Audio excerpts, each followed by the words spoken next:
Hey, everybody. How are you? Hello. Your phone's too close to the mic. Of course. That's the static. There it is. Hey. Hey, Susan. What's up? Susan. Hey, Nadine. And hello, Crusher Corpse. How are you? So we're trying a little something new. We're over on Instagram tonight as well. We're live on Instagram. Yeah, we're live on Instagram. Because we're rad. We have 2 people over there at the moment, but for some reason, they haven't quite connected the whole comment thing here yet. So if you see me looking over, I will be, commenting on here. I'm doing great.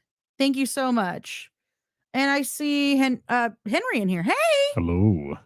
Hey. So tonight we are Daisy. Tonight we're touching base on something a little bit more local for us. Not just a little bit. Very local. We're talking about a few serial killers in our area. In our areola. Yeah, our areola. Hey. So, yeah, here we go. I decided to look into the serial killers in our area, and we have spoken about one of them before, and that's Jaime Osuna. But one of the ones I really didn't know much about was Stephen David Catlin. I didn't know anything about this guy, and I lived here my entire life. Yeah, well, he was born here in Bakersfield. The Bakersfield Butcher, basically. Yeah. I mean, hey, Adam, how are you? Yes, he's wearing my Winnebago shirt. Winnebago. It's to ward off all the scarlets and stuff like that. They mentioned me.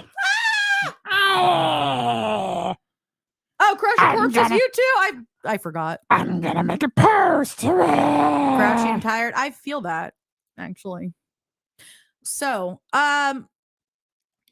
Stephen David Catlin is a convicted American serial killer who perpetrated a series of heinous crimes in California and Nevada from 1976 to 1984, resulting in the deaths of 2 of his wives and his adoptive mother.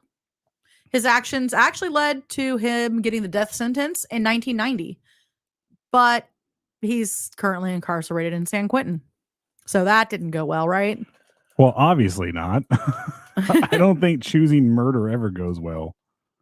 No, I mean, like, they sentenced him to death and he hasn't been put to death. Oh. Hi, Rob. Well, there's a moratorium on that now. Thank you, Newsom. Skunt spray. The skunt spray? Love you too, Henry. The Scarlet Koresh spray. It's just fucking skunk. I imagine that she smells like It's 3-day-old it's black fillet forest of fish that have been in a dumpster it's for a just while. So Black Forest ham. Get it away from me.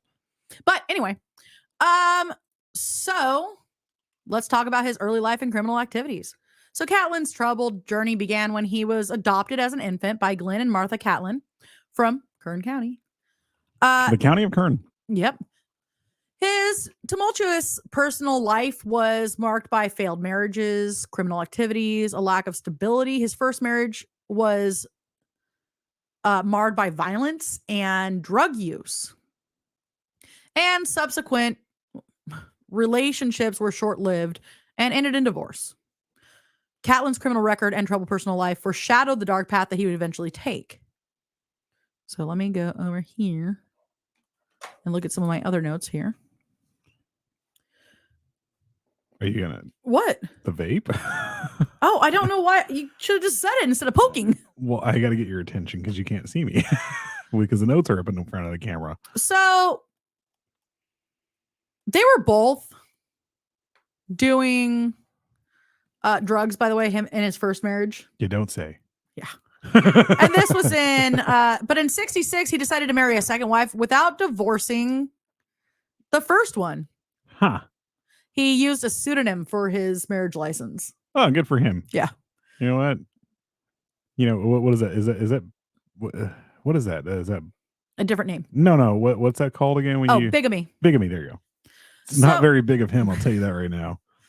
A few months after the second marriage, he was actually arrested for stealing a credit card at the gas station where he worked. They had credit cards in the 60s? 80s. Oh, they said the 60s. No, he was married in... Oh, I guess they did. The judge called Catlin an addict and sentenced him to serve time in Chino in prison. You're an addict. Go to jail. He spent 3 years in Chino. When he was released, he divorced his first wife and remained married to the second, using his real name, but the relationship was already doomed because he gave her a wrong name.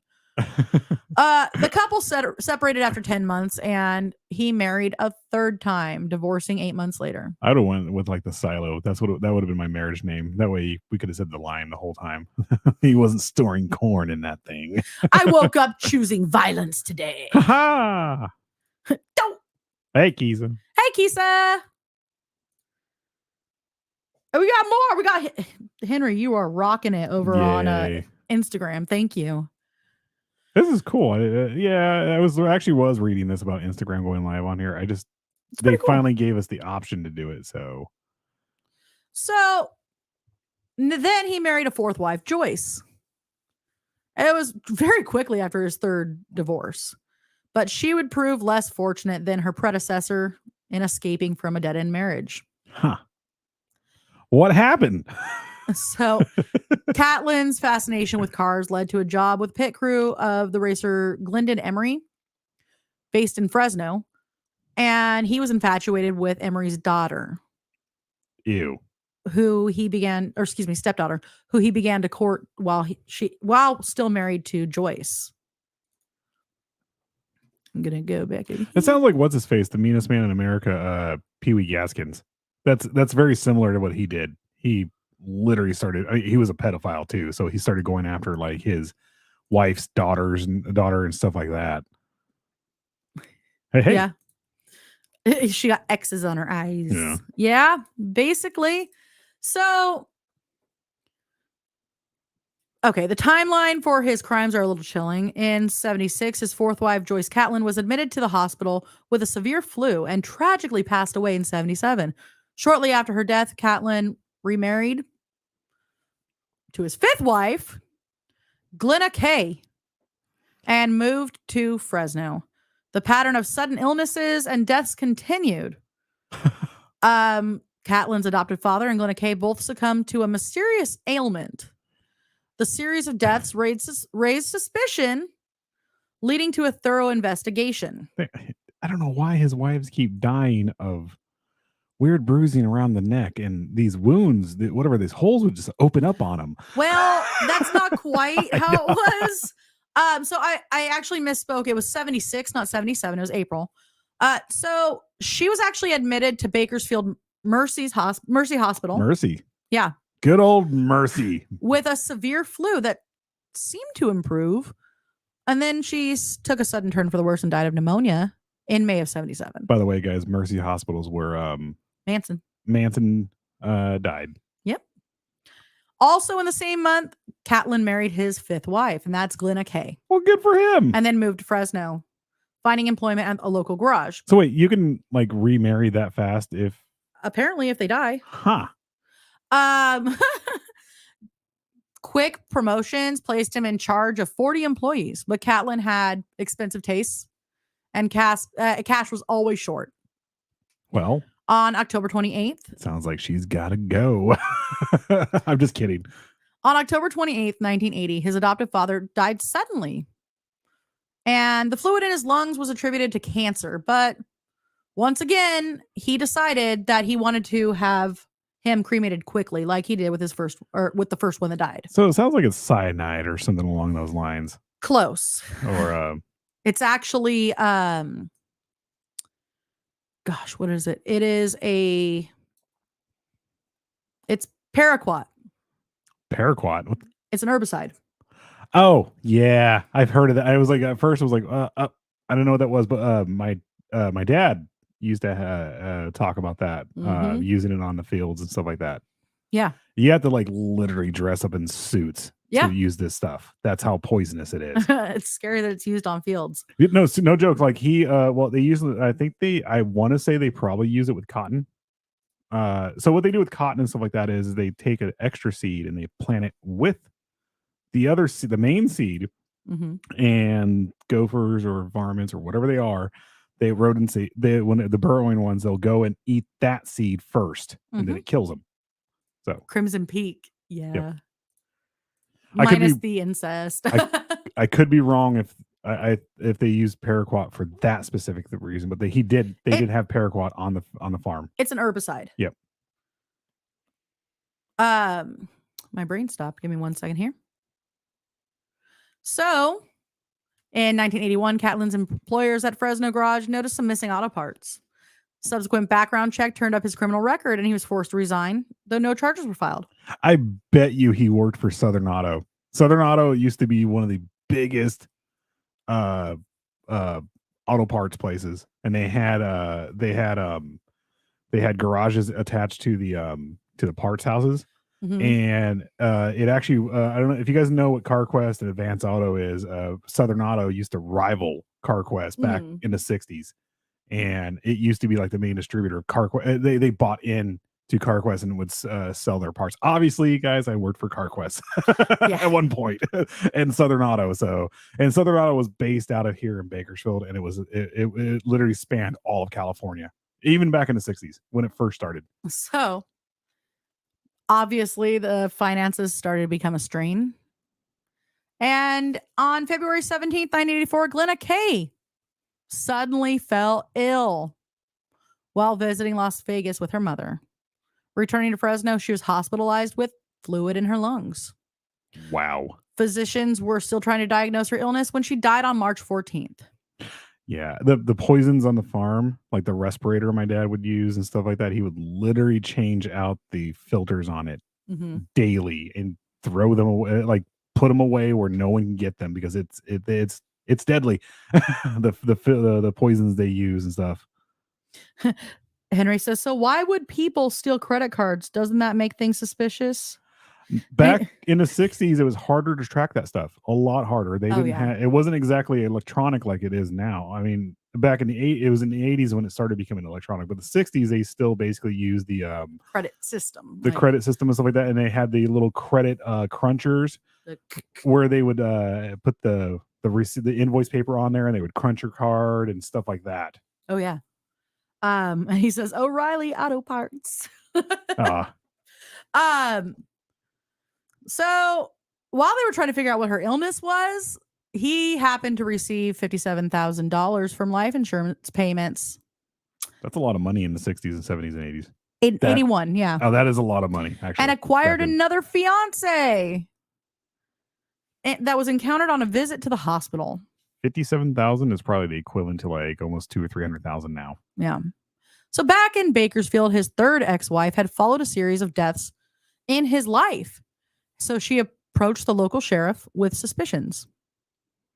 Joyce Catlin had been cremated, but the hospital retained some of her tissue samples, which were submitted for analysis in November of 84. A few days later, on December 8th, Catlin's mother, Martha, collapsed and died from a stroke shortly after a visit with Stephen and his new fiance. 1984? I started kindergarten that year. Catlin had ordered that his mother's body be cremated, but the process was postponed until an autopsy could be performed. They got smart. Well, things changed too in the 80s. That's when they probably stopped going by what the husband or spouse said, because they started realizing too that the vast majority of murders that happen within a family tend to be someone they know. Oh, yeah. So the investigation revealed a horrifying truth. The tissue samples from Catlin's mother and his two late wives showed evidence of poisoning from paraquat, a highly toxic herbicide. Furthermore, a bottle of paraquat with Catlin's fingerprints was actually discovered in his possession. Oh, wait, 84. I didn't start kindergarten in 84. I was born in 81. So there's no way I could have started kindergarten in 84. I was 3. I'm sorry. I started at kindergarten in 86. So the damning findings led to Catlin's arrest and subsequent trials. In 86, he was convicted of Glenna Kay's murder and sentenced to life imprisonment without the possibility of parole. Hey, guys, did you know that I started kindergarten in 86, actually, when he was convicted? I was born in 86. In 1990, he was found guilty of the murders of Joyce and Martha Catlin. with the jury agreeing that the prosecution's allegations of special circumstances, including murder for financial gain, murder by poison, and multiple murders, the jury fixed Catlin's penalty to death. So his murders were financially driven. Yes. And not sexually driven. That is actually super rare for a male serial killer. The vast majority of male serial killers is sexually driven. He's pretty much a female serial killer. That's exactly what he was doing. I was a baby in 76. I remember that name. It was bad stuff. Wasn't belladonna used a lot during those times? Belladonna was used earlier. Belladonna was used a lot in the porno industry, and I don't know not that belladonna, not that belladonna, Atropa belladonna. Yeah, well, the flower with the black berries, which by the way, I've totally eaten one. Her scientific name was Agaga belladonna. Okay, but Atropa belladonna was actually used earlier on as a sleeping agent. I do not recommend this, by the way. Do not use belladonna. Just stay away from her. And if you do happen to use her, use a condom. Would you stop? She is very graphic. Atropa belladonna was often used in for sleeping things or sleeping medication, as well as it is currently used in one of the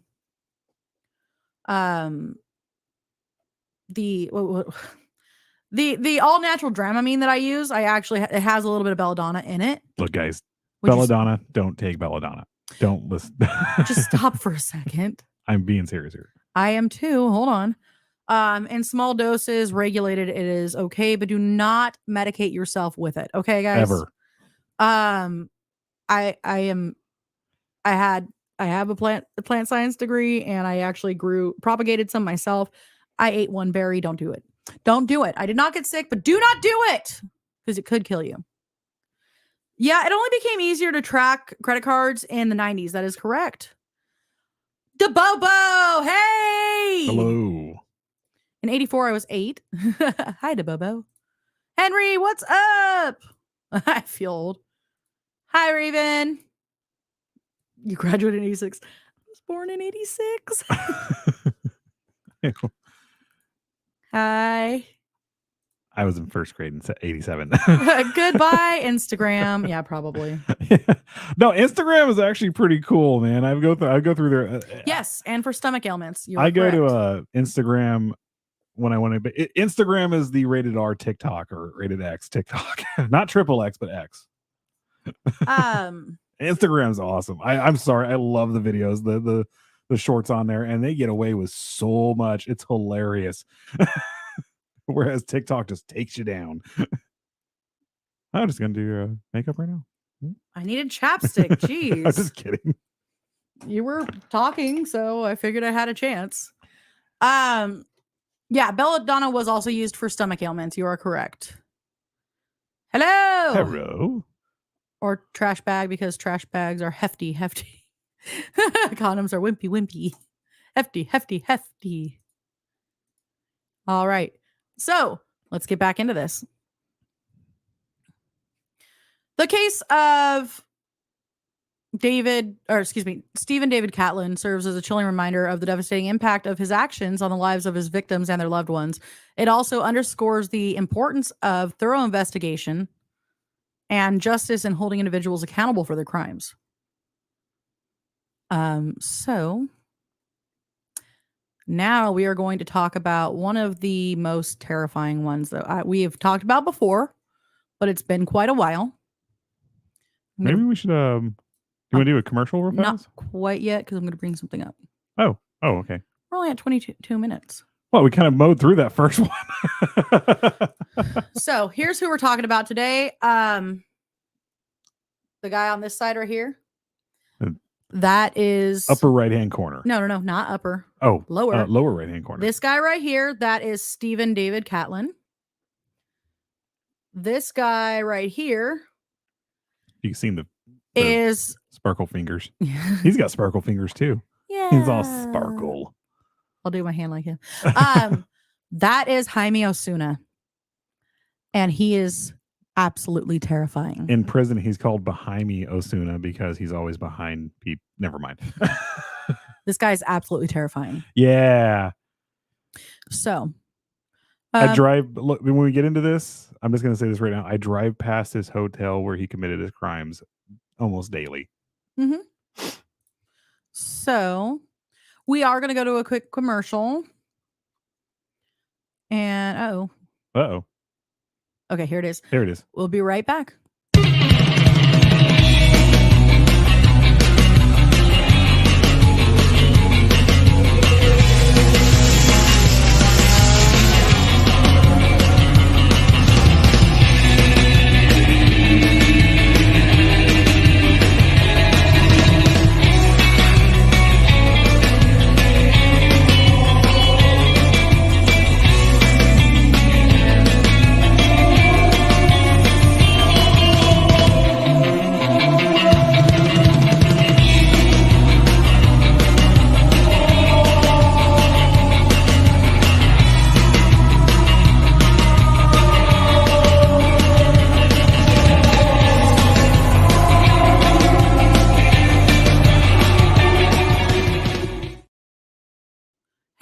Okay, welcome back. So, we're going to be talking about Jaime Osuna. So, he was born in Bakersfield. Bakersfield. He gained notoriety for the murder of Yvette Pena, who was a 36-year-old mother of 6, and also the murder of his cellmate, Luis Romero, at Corcoran State Prison. That is actually Corcoran, too, is where Manson was held. Osuna is serving a life sentence at Corcoran in Kings County. For these crimes, he has not yet disclosed any specific gang affiliation, but has identified himself as a self-confessed Satanist, which if you know anything about actual Satanism, it's a farce. That he's just trying to use this as a means to spur the satanic panic that always happens. Yeah. Well, he could have legitimately believed. He could have believed in the literal sense of, true. Lucifer and all that stuff, and like I have to go out and do evil things in order to appease him, stuff like that. Holy bats on a booby burger. They look crazy as hell. Yeah. Yeah. He looks creepy. The area where he did his Mr. Giggles. crimes is not a good area. It's a lot of sex workers are there, and there's a lot of violent crimes against them too. So, Osuna's criminal history and mental health issues have been subjects of public interest, with reports indicating diagnosis of antisocial personality disorder, unspecified schizophrenia spectrum, post-traumatic stress disorder, and borderline personality disorder. His disturbing actions and self-described lack of remorse have contributed to the chilling nature of his history. Originally, he was found incompetent to stand trial at one point and was transferred to a psychiatric inpatient program at Salinas Valley State Prison. However, months later, psychiatrists found that he had been restored to competency. There have been delays in the legal proceedings, including Osuna firing his attorney and the need for a new one to review court documents and medical records to decide whether to dispute the findings of his competency. I can tell you right now probably what happened is, being that this is California, his first psych that he encountered was like, oh yeah, he's clearly insane. We got to keep him, because they probably were against the death penalty and all this other stuff. And then when they actually took him to a real psych, they're like, no, he's a brutal murderer. He is clearly sane. I think he did try to hide a little bit of the evidence. He clearly knows that what he's doing is wrong. So, one of the things that I forgot to mention was the hotel that Yvette Pena was murdered at was El Morocco Motel, right off of Union Avenue, the old business highway 99. Yes. So, additionally, a judge ruled Osuna competent to stand trial in the death of his cellmate, and criminal proceedings were reinstated. Yeah, I can tell you this right now. If your city has a Union Avenue, and look, I love Dr. Martin Luther King. He's an amazing man, did amazing stuff for civil rights, everything like that. But if you have a Martin Luther King Avenue in your city, it's not the best area. Oh, yeah. I mean, so this is where it's going to get a little bit brutal. So, trigger warnings, all that fun stuff. So, although Jaime Osuna originally pled not guilty to the crimes that he was later convicted of, he eventually owned his actions, stating in an interview with Bakersfield's KGET, "I have no sympathy. I'm sadistic. I'll do it over and over again." I'll kill again. He was speaking about both of his crimes, Yvette Pena and his cellmate Luis Romero, who, by the way, was also a murderer. The thing is with this guy, more than likely he's killed a lot or a couple. This is just what This got is just caught yeah, for. this is just what people know about.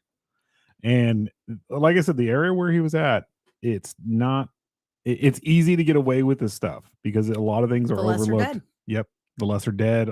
A lot of the police. Again, I'm not making assumptions about police because they're human, just like we are, but you're also going to get a couple not good ones who just overlook stuff like this in areas like this.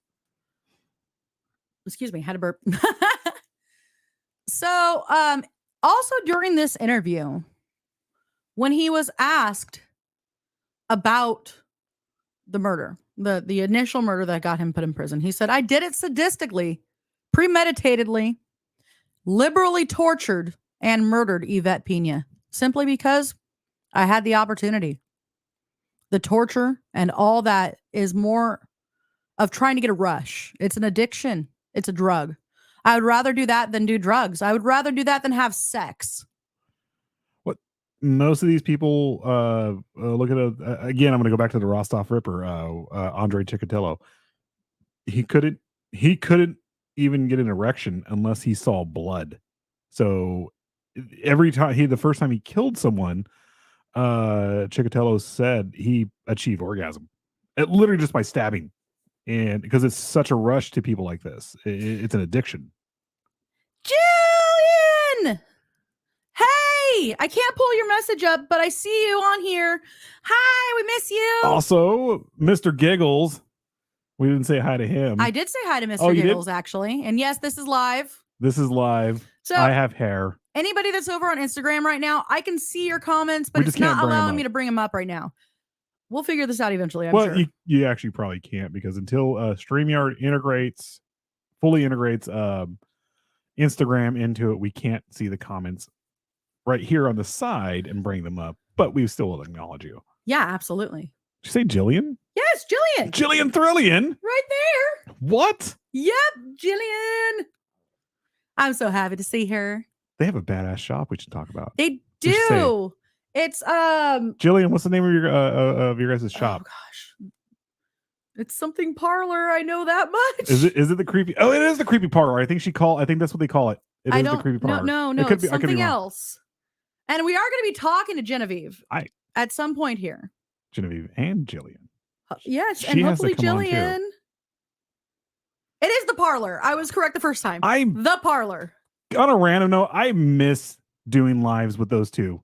We miss you. Those guys, you guys are great. Oh. Absolutely great. Can you grab that. Thank you. I'm gonna grab this. Oh, it's hot. Okay. So we're gonna actually go jump back into this real fast. Yay, you'll be there. I'm so happy. Okay. So when he was asked what his motives were, he said that it would just give him a rush and a sense of fulfillment. Straight up serial killer right there. All you got to do is have two known murders, and then you're a serial killer. He says, "I don't care if you're a lawyer, a teacher, a gang member. I don't care if you're my brother or sister. I don't care if you're whoever. It's about my decision at that time. It's self-gratification to me." Now, let me ask you this. Is it possible that he is pulling a Manson here and being crazier because he's in prison and doesn't want to be messed with? Because what he just did, I guarantee you, he's not messed with. No. With how he is. He is literally probably left alone. Actually, I think they have him in solitary confinement. They do now, and Yeah. I'm going to actually get into that shortly. So Osuna's sister actually commented about seeing him in court. I've sat in this courtroom a dozen times and all I've seen was a smile. I can't control anybody's actions or emotions or control what happened, but I do hope that one day Jaime will have sorrow and remorse. Don't hold your breath. Yeah. In response to this, he was actually shown this statement.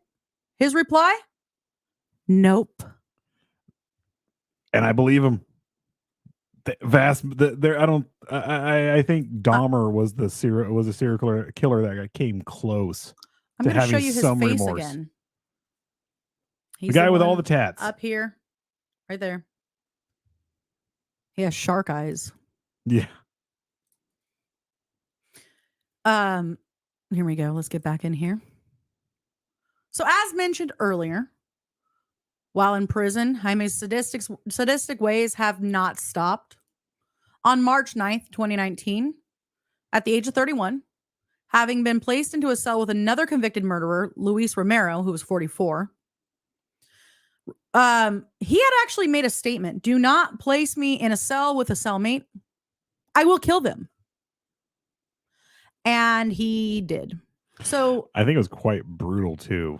He actually... I don't think it was just stabbing. I think it was not. Mutilated him. He created a makeshift knife. And in the morning, Luis Romero was found to have been decapitated and dissected. He disemboweled him with a shiv. He decapitated him with a shiv.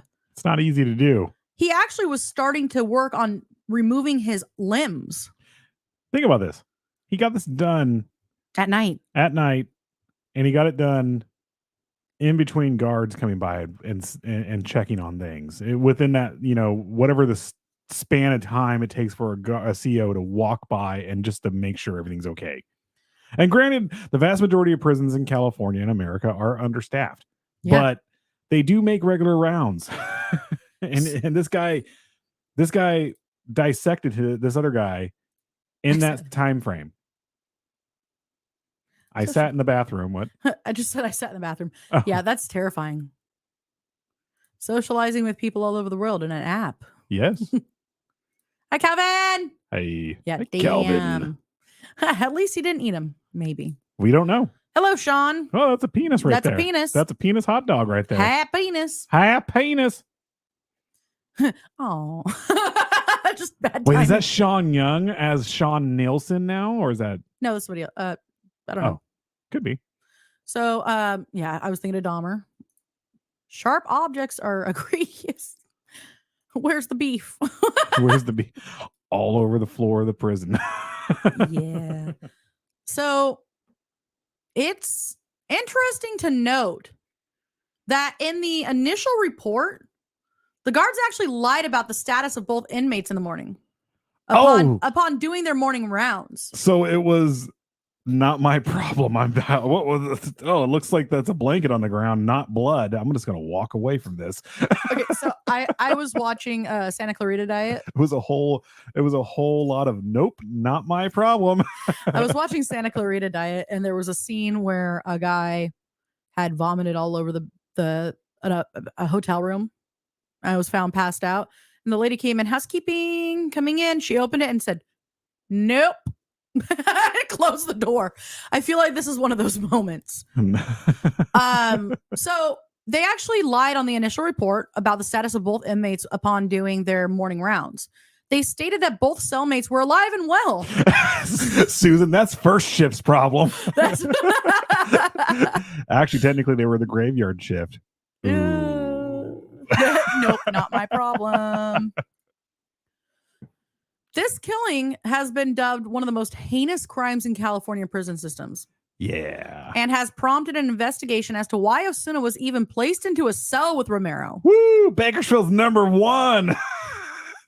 Or any other inmates for that matter, as Osuna has a history of attacking his cellmates and has never shown remorse for it. Yeah. In fact, he has stated that he will continue to do so if they keep giving him cellmates. You can always, let me just say this real fast. You can always tell the Californians when they're here in Bakersfield because Mr. Giggles came here and we're all like, whatever. But then when Tyler and Scurryface was here, like Vice and Erica and all of them, they were like, I don't I feel a little uncomfortable right now. We're like, oh, that's just gunshots, man. You're good. We play a game called Gunshots or Fireworks. Gunshots or fireworks, and the best part was that Tyler was like, "Are those gunshots?" Yeah, it's just 2 streets over, man. We're good. Well, actually, so the other day I got in a conversation with somebody who was doing landscaping, and we were talking about the area that we lived in, and apparently he doesn't live too far from us. And he actually said, oh, the area I'm in, we play a game called Gunshot or Firework. And I was like, yo, what's up? We do the same thing. We all do that here. And I was like, oh, we're over on this street and this street. He's like, oh, shit, I'm like right down the street from you. I was like, aha. Hey, we also play another game too. What?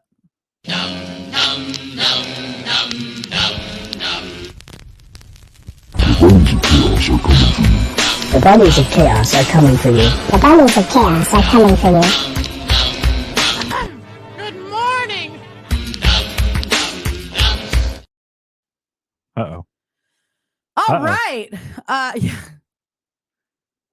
Oh, they're sleeping just fine. My birthday was in August. Okay. Yay. Today is Kisa's birthday. Oh, that's why. Mr. Giggles. What did Henry say? It was a graveyard smash. They did the mash. It was a monster mash. They kind of did. Self-care.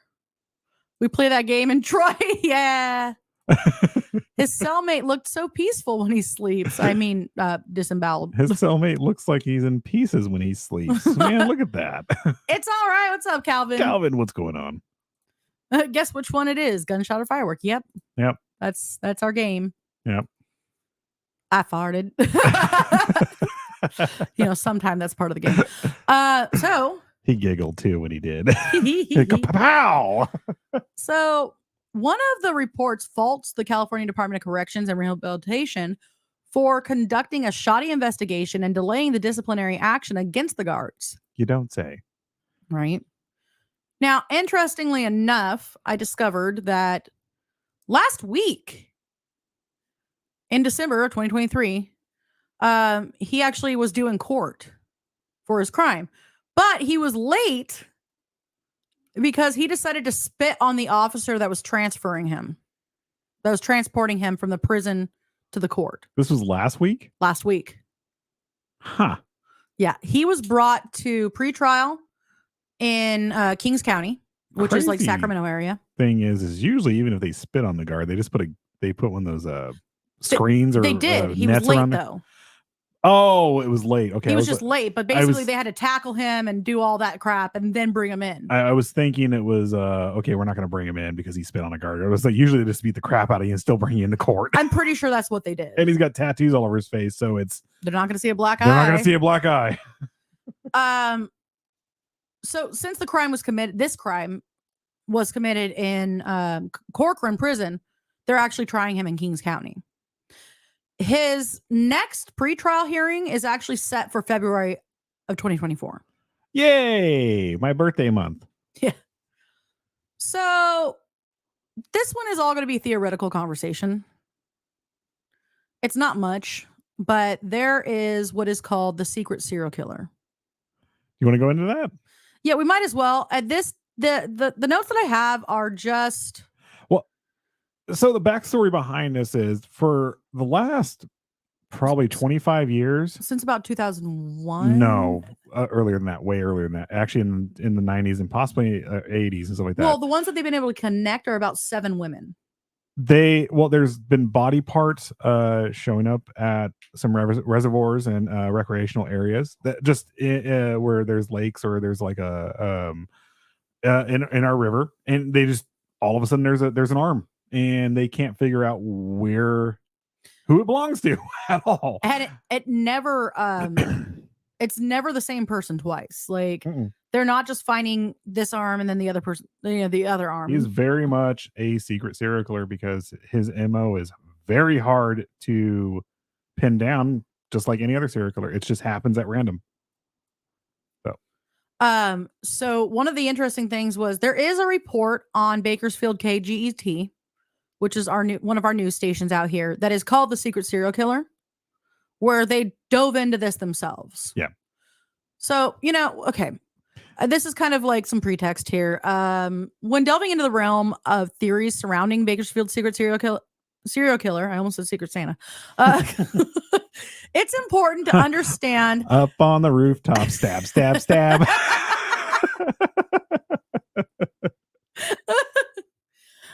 It's important to understand the distinction between factual statements and theoretical perspectives.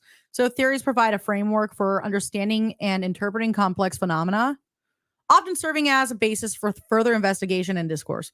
Here we can explore some of the theoretical angles that have been discussed in relations to this enigmatic subject. So, a small psychological profile theory.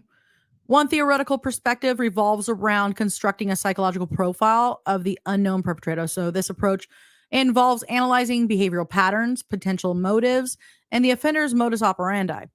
By examining similar cases and drawing from criminal research, experts aim to develop a theoretical understanding of the serial killer's psyche and possible triggers for their action. One of the hardest things, though, with the body parts, though, is they're just finding a body part, and it's usually not like it's like hacked to bits. It's cut off surgically. It's weird. It's not like they found an arm in the river that's been just ripped apart. It's almost like Jack the Ripper-esque. It's very hard for them to even profile this killer.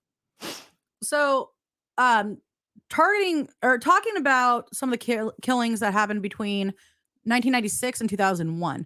There were 7 Bakersfield women that were stabbed and slashed in horrific murders.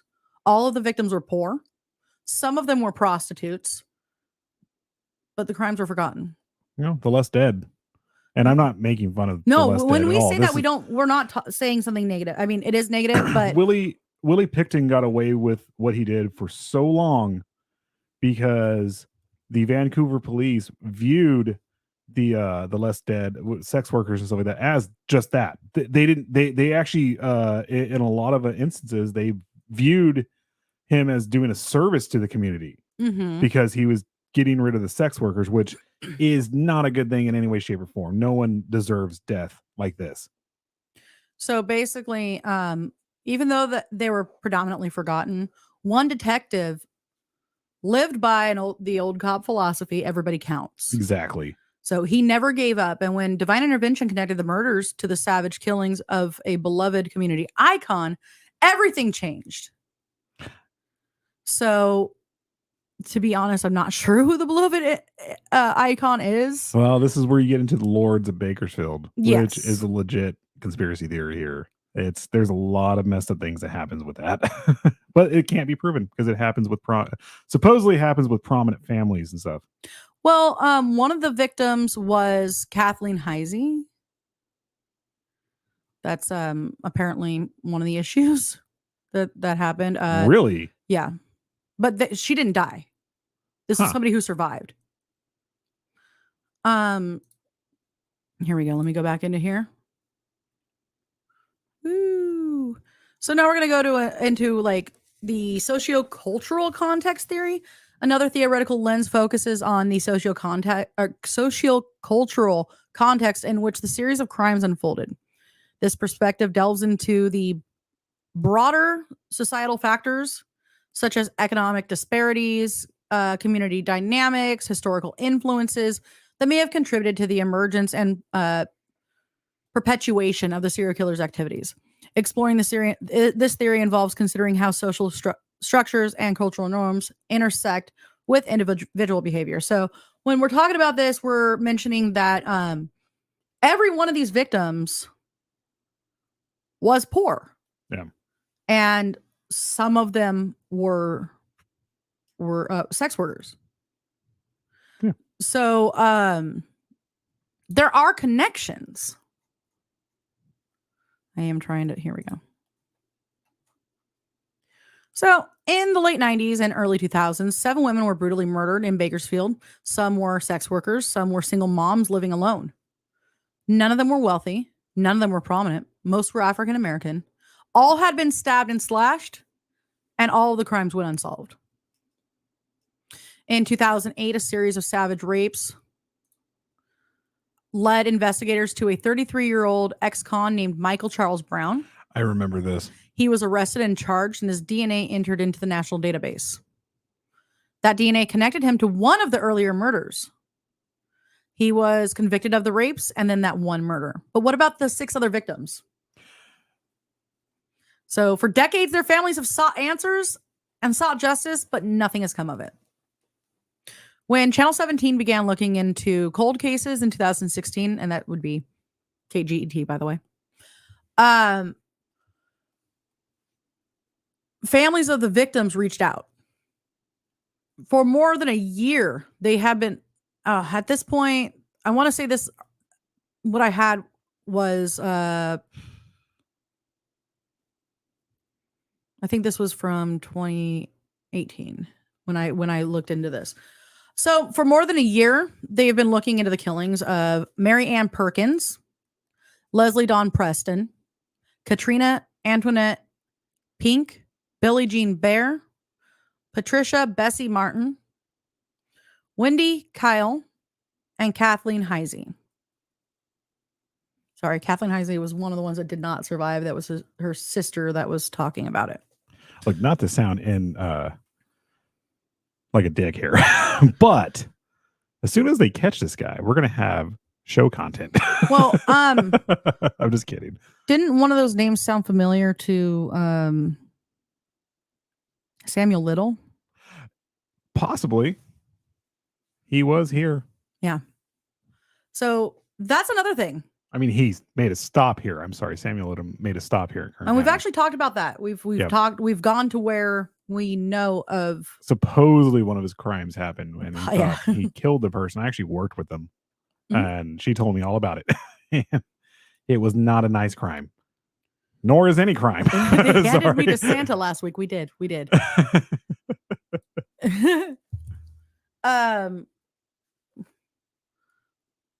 Yeah, that's sad. Has anyone seen Dasher? I imagine touch DNA is not an option in this point. Yeah, no. No. Genre. Hey! What about the lady in Lancaster? What was her name? She was never been found. I don't remember. I'm sorry. Don't know. I'll have to look it up and actually add it because this is going to be a continued one for us for sure. But it's good to see you. I'd like to do a show on the Bakersfield, the Lords of Bakersfield and stuff like that. It's really hard to compile. Oh yeah. Because there's nothing on the internet. We'd have to do a ton of research on that one. Like legit research. Oh, Sean just sent stars. Thank you Yay, so much. Thank you, Sean. Thank you. With the penis. The penis hot dog. Pigeon. That's what's in a Jack in the Box taco. God, I love Jack in the Box tacos. Kangaroo meat. It used to be. It's still good. I don't care. Yeah, we are going to talk about the Bakersfield 3 as well. What was Bakersfield 3 again? It was during the Satanic Panic thing out here. I know we did talk about it. We have talked about it a little bit. I do vaguely remember You Can't Sit With Us. Yeah, So, we touched base on it. we did a whole series on sex trafficking and of minors and stuff like that during the Satanic Panic. Bailey Despot. Thank you. Okay. That was her name. Mm-hmm. No, I was saying okay. Yeah, I remember. And we have actually talked about her a little bit, but again, we haven't gone into. There was not much detail. A lot of We didn't go detail. into too much detail on her because we had a whole series on. It was basically connected to Dean Corll and John Wayne Gacy, and I think we did over like 3 or 4 episodes. That was a long one, man. That was a long one. Oh yeah. So we're going to talk about the law enforcement response theory. A theoretical discussion may also center on law enforcement's response in the case. This perspective involves examining the investigative strategies, procedural decisions, and potential shortcomings in the pursuit of identifying and apprehending the perpetrator. Theoretical analysis in the realm often aim to shed light on the complexities of criminal investigations and the challenges faced by law enforcement agencies in such high-stakes scenarios. I mean, considering that these were that these took place in the 90s and the early 2000s, is a little bit hard to have some of the information still about There's another thing to consider here. In the 90s and early 2000s, we didn't have the population and we didn't have a lot of money coming into Kern County besides agricultural agriculture and the oil fields. I want to say in the 90s our population was probably around like 120,000, maybe 200,000 at the most. Now we're almost at 400,000. We're actually a large city now, and so they didn't have the infrastructure, nor did they have the funding coming in for police to go and really investigate this. Yeah. So interestingly enough, when we're talking about Michael Charles Brown, it is worth noting that every time he was out of jail, one of these murders took place. Real quick, I think John L's at work. Hey, John L. Hey. We gotta get John L back on. Yes, we do. And yes, please. We actually had Shawnra. You need to come we gotta back. Have Shawnra back on. Shawnra was our original third person in Roots Bleed Red. She was actually coming in, and you need to come back over because we actually have a studio now, and we have room for everybody. You can sit right there on the couch. Oh, where did my notes go? Yay! John L's down. Yes. So the detective that was dedicated to it is now retired, but he's still committed to finding who committed these murders. Yeah, Good detectives are like that. They never ever let the cases go. When they fail, man, they just dig in and they just become PIs. There is one thing, if you've seen the first season of True Detective, which is hands down probably my favorite show of all time, and that first season is my favorite season of all time. I will watch that season over and over again, and they really show how when detectives, if they fail and they're good at what they do, it sticks with them and they never stop, because it's a weird, it seems like a weird form of PTSD. Like they just can't let go because they couldn't help the victims, they couldn't help them or anything like that. So going into this, these murders occurred from 96 to 2001, but our story begins actually on Union Avenue. Dun, dun, dun. In the late hours of a summer evening in 2000, a young woman stranded. When she could not contact friends or family for a ride, she decided to walk to a friend's house. She didn't get far when a car pulled over. The driver demanded that she get in. So, too afraid to attempt to run, she got in. He tried to soothe her fears, saying that his name was Mike and that they were going to pick up his friend. And he pulled over near Golden State Highway and frontage. Oh, he was over at Garce's Circle. It's a roundabout, a huge roundabout in Bakersfield, and has what's his face? Garce's himself. He was a what was he, a saint? Not a saint. He was I'm not Catholic. I don't know. He brought no, he didn't bring Catholicism here. Was he one of the ones that had a mission? Yeah, I think he did have a mission, and Garce's high school is all named after him, and yeah, he was a padre. So on Golden State Highway and Frontage Road, he raped her. That's bold, because that, even in the middle of the night, that area, even in the 90s or early 2000s, that area is busy. Yeah. That is very bold. He did get away, but so did she. Huh. She was able to give the police a good description of him and his car. And a few weeks later, she saw the car again. Let me give you... So she wrote down the license plate number. So Union Avenue, and I can probably figure out where she was picked up as well, right off the 58. The 58 is a main thoroughfare that brings the eastern United States into California, and any goods and stuff like that go out through that way. And it's a big hub for sex trafficking, because you can literally pick someone up and then be out into the desert, out near Spawn Ranch, that area, in the Mojave, within an hour, and then you're gone. There is no finding you. The Mojave Desert, that area is so arid, so huge, that it's the equivalent of being lost in the desert in Texas. You're gone. Well, so she took down the license plate number and she called the police. Wow. Officers found the car and it was registered to Michael Brown. So she actually picked him up out of the lineup. This is when he was arrested and charged with the rape. He was in jail facing a life. How old was he? Oh, I don't know. I went to school with Michael Brown. He was a douchebag. He was 27 at the time. Oh, never mind. No, he in, was in Michael 2002. Michael Brown. I was a year older than him, so in 2000 I was 19. Yeah.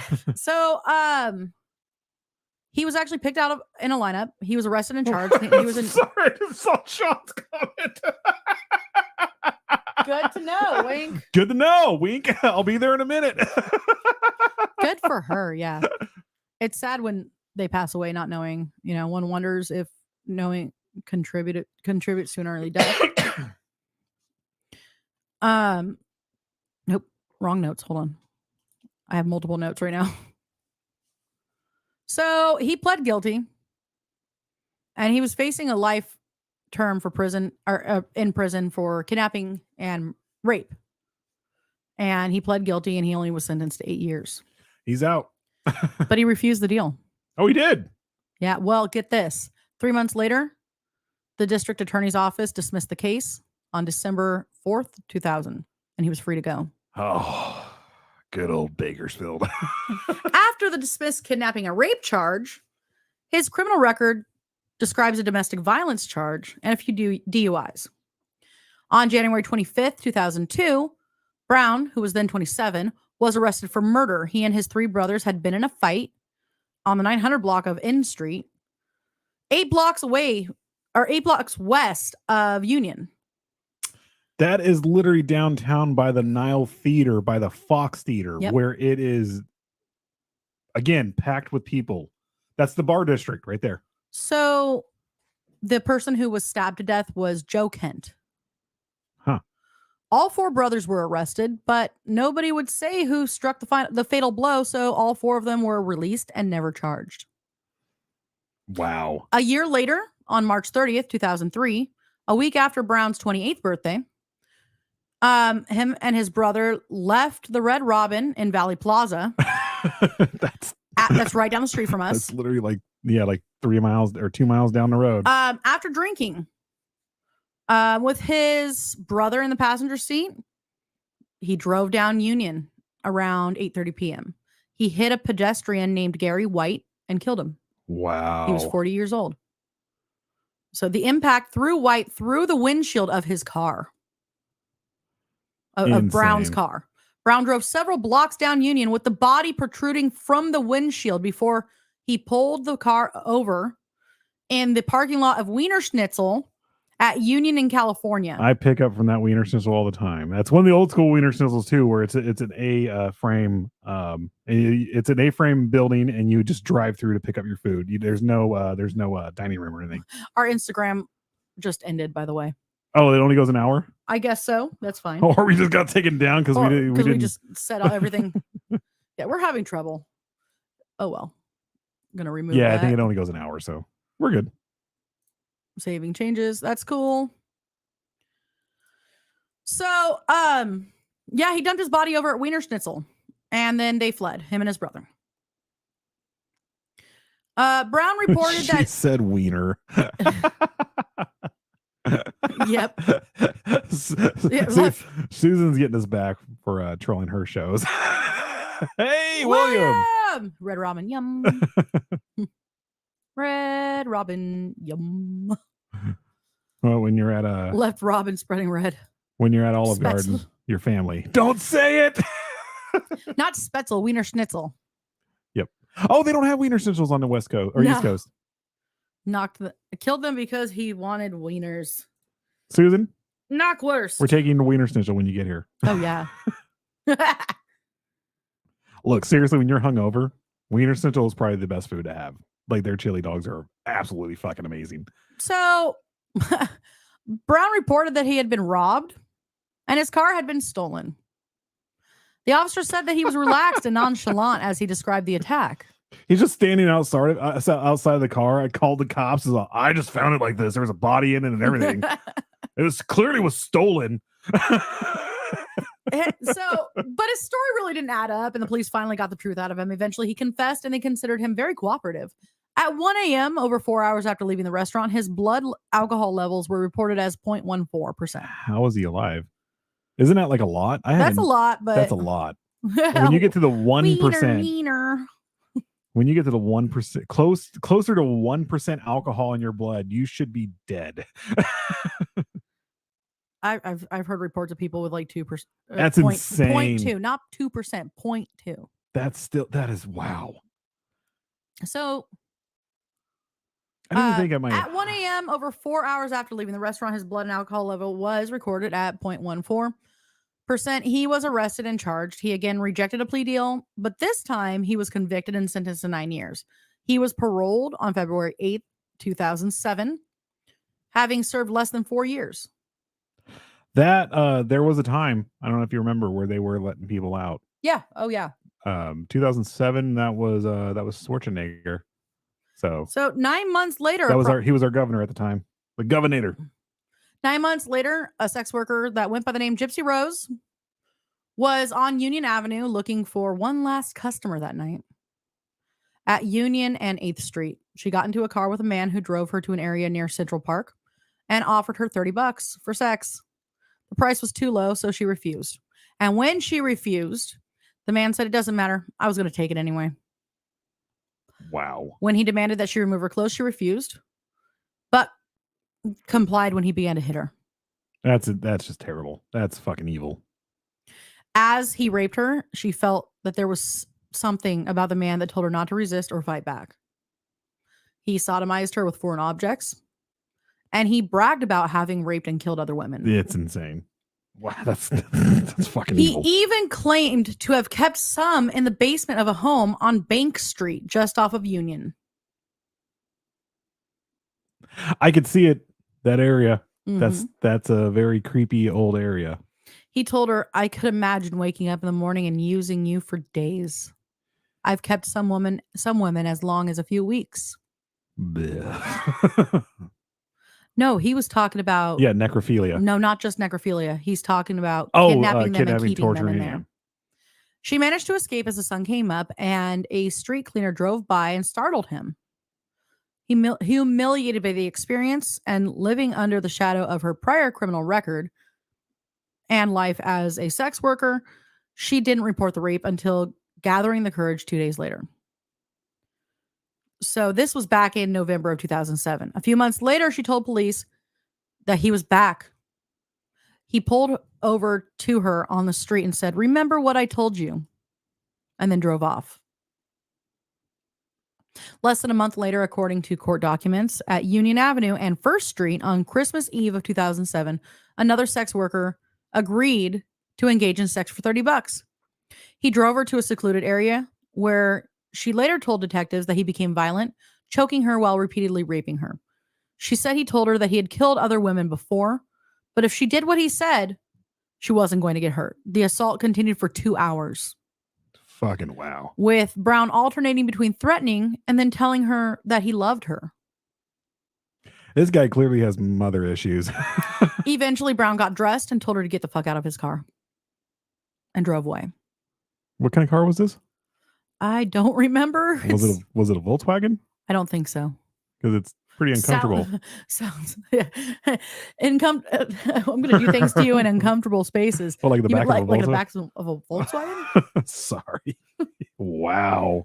4 months later, on March 19th, 2008, on Michael Charles Brown's 33rd birthday, a man in a car approached another woman walking down Union at 3 a.m.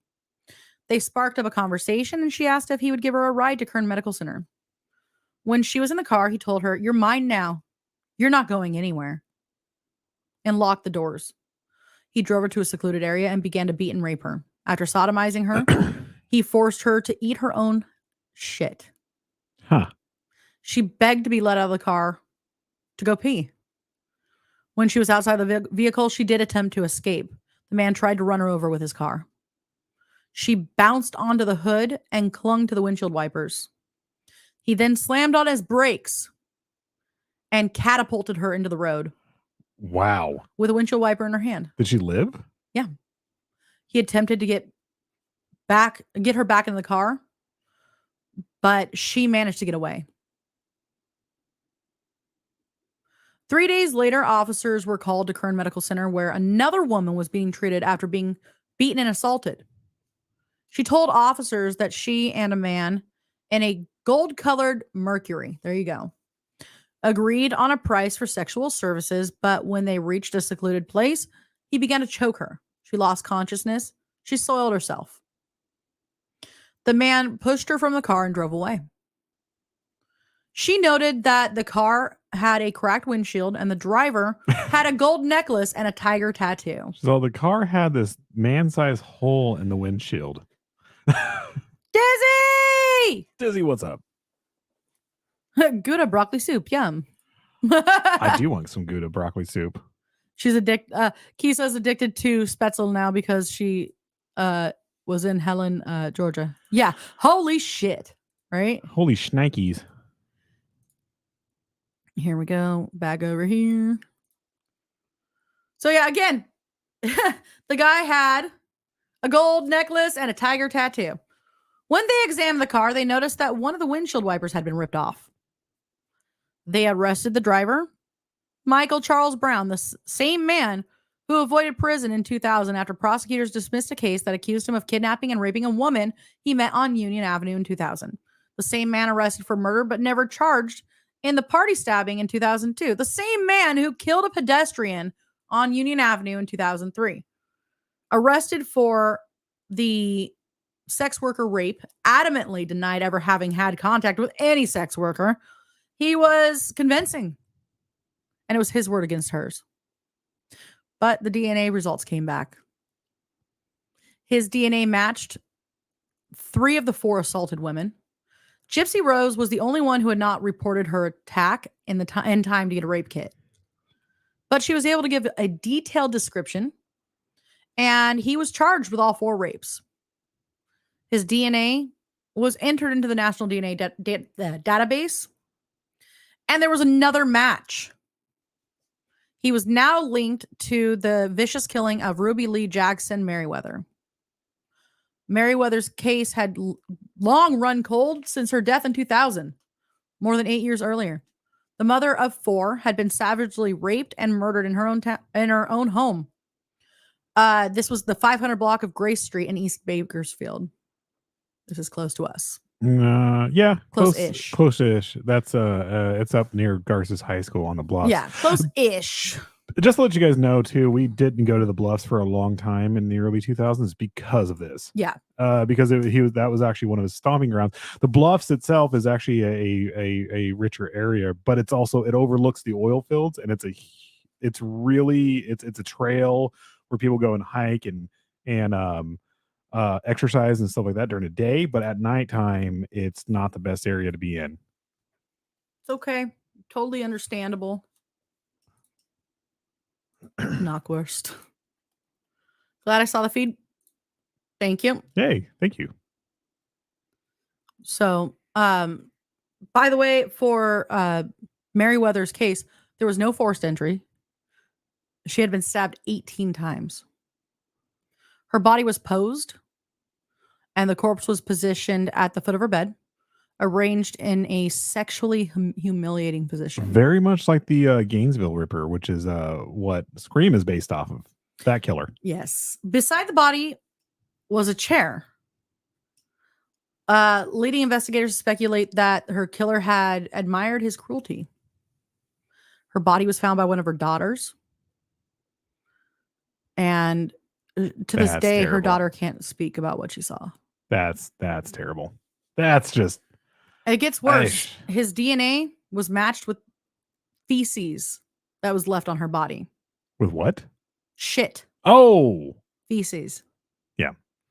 It took nearly 8 years, but ultimately Brown was convicted of Merriweather's murder and the rapes of 4 women. 17 felonies in all. I guess that's more than 4 felonies, huh? On March 9th, 2016, he was sentenced to death for the murder and 115 years for the rape. But thank you, Newsom. Yeah. He's not going to be put to death. He's currently on death row in San Quentin. He's off the streets, but no longer a danger to the people of Bakersfield. And the Merriweather family does feel a little bit of justice has been served for their mother. Look, I'm not the biggest fan of the death penalty simply because there have been people on death row that have been proven through DNA evidence to be completely innocent. But this guy deserves it. Yeah. So what about the forgotten victims though? The 6 other women that were murdered in the same time period in the same area, and it seemed to be every time that this guy was out of prison. Yeah. There are 6 other families that are still wondering. 6 in anguish, still aching. Could it be Brown? I don't think that Meriwether was the only woman he killed. He also boasts about killing several women before. So let's see here. We have a lot more that we could cover on this. Yeah, we could cover it next episode. 2 Yeah. weeks. We can keep going on this. We can actually keep going on this because there's a lot more that we can get into on here. We weren't expecting to go this. It feels like we just started and it's over with. Yeah. It literally feels like that. But is it close to Mulholland? No. Mulholland? Mulholland Drive. Where's Mulholland Drive again? That's familiar. That's down south. No, what happened there? There was yes. Okay. There's a lot of stuff that's happened on Mulholland. Sexually awkward. That's me. That's true. Yeah. Like I said, I'm not there. Vast majority of people on death row deserve it, but if there's one person on death row that is innocent, then that throws the entire system off. So with all of these, by the way, all 3 of these people deserve it. Yeah. All 3 of them. I feel like there should be certain circumstances when these people actually admit to what they have done. Well, Texas has, if there is what was it? I got the information from Ron White, which I'm a huge fan of, but from one of the stand-up specials. But I think it is legit. If there's a witness to the crime, you're fast-tracked. Yeah. And your DNA, you're clearly with DNA evidence. There's a witness. You are clearly guilty of this. I think Jaime Osuna. Oh, he admitted to it. He's admitted to it, and he has stated that he has no remorse. None. And he would do it again, and he's going to do it again at some point. Old Sparky had an express lane. Yep. Susan had a comment I wanted to get to before we get out of here. Right here. So she said, did he ever say what really made him decide which ones to let go and which ones not? It almost seemed that the one that said no didn't get it as bad as the ones that agreed on a price, or am I wrong? I don't think to this day, I don't think it mattered at all. To this day, he still tries to say that he's innocent when we know he's not. Oops, sorry. He although he has confessed to having killed people. I think the minute he went out to go and pick up a victim, that was that. It didn't matter whether they said agreed to $10, $100, $200. He was going to be brutal with them. Sorry, I brought it back up again. I barely touched the tap board, but it didn't matter at all. The minute he put you in his car, you got in there, he owned you. That's how he viewed it. Yeah. And Sean, yeah, we're going to start tagging people more when we go live. It's a little bit harder, but follow us, like us. We try not to have so much dead air because when we're tagging people, we're live and I'm down here on my phone tagging people. Follow us. So yeah, follow us. But Chandra had a good one. So the missing woman in Lancaster, but we will tag people, is Michelle Russ. She was last seen in 2013 by her son when she tucked him into bed. Oh, there are several missing in that area. There are several women missing from the desert areas surrounding us. There really are. Chandra knows about the Mojave Desert. We've all been out there. I love going out to the Mojave Desert, but when you get out there, you're like, there's a lot of dead. You have a feeling that there's a lot of dead bodies hidden and stuff like that. It's just like this. It's creepy out there, but it's fun. I do like Apollo, but I smoke weed, so yeah. Oh, yeah, we're about to go smoke after this, so. So one of the families that are part of this are that of Mary Ann Perkins, by the way. Huh. And this is really what spurred a lot of this. I thought we were going to go into this next episode. But yeah, no, I'm going to, but I'm mentioning this so that we remember. In the next episode, we're going to be talking about Mary Ann Perkins, Leslie Dawn Preston, Katrina Antoinette Pink, and Billie Jean Bear, Patricia Bessie Martin, Wendy Kyle, and a few others.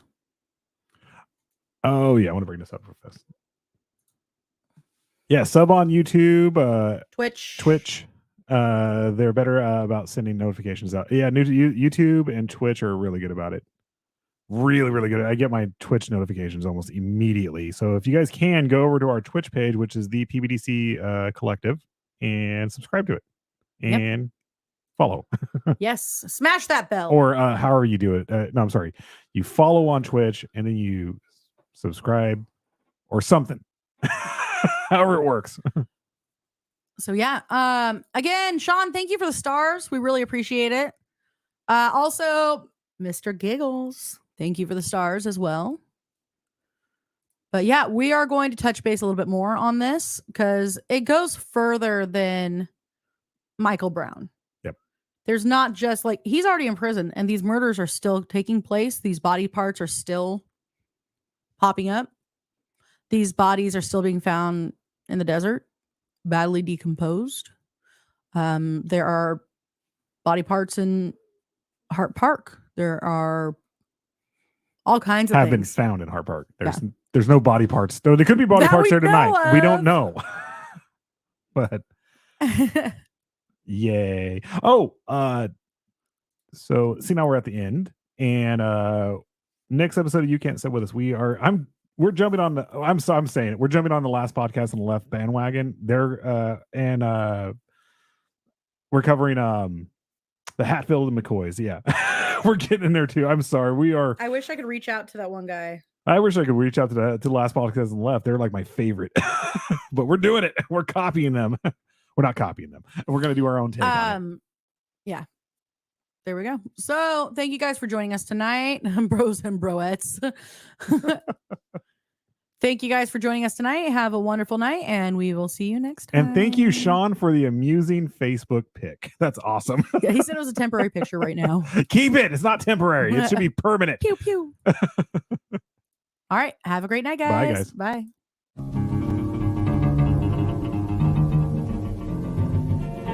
I don't know, set the world